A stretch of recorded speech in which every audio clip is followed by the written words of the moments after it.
press the bell icon on the YouTube app and never miss another update.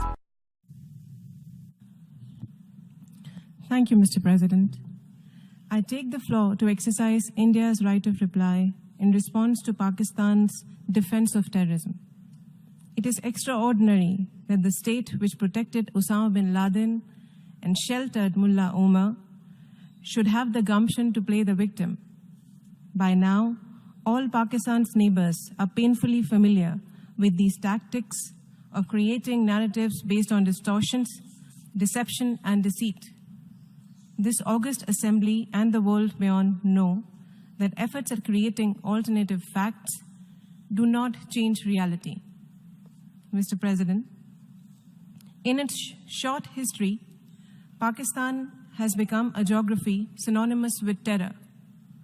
The quest for a land of pure has actually produced the land of pure terror.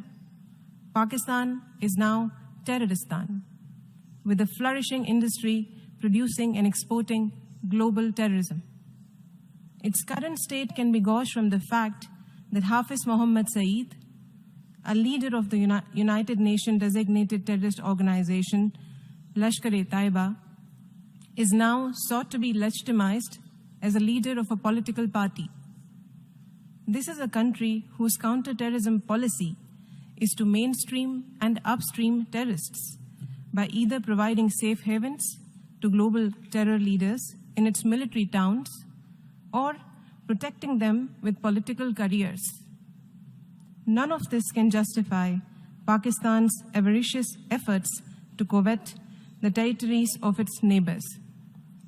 Insofar as India is concerned, Pakistan must understand that the state of Jammu and Kashmir is and will always remain an integral part of India.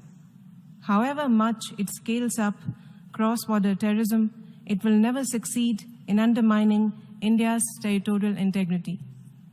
Mr. President, we also heard Pakistan complain about the consequences of its supposed counterterrorism efforts.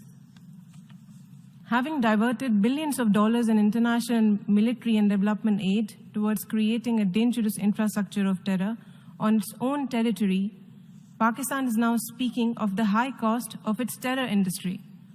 The polluter, in this case, is paying the price.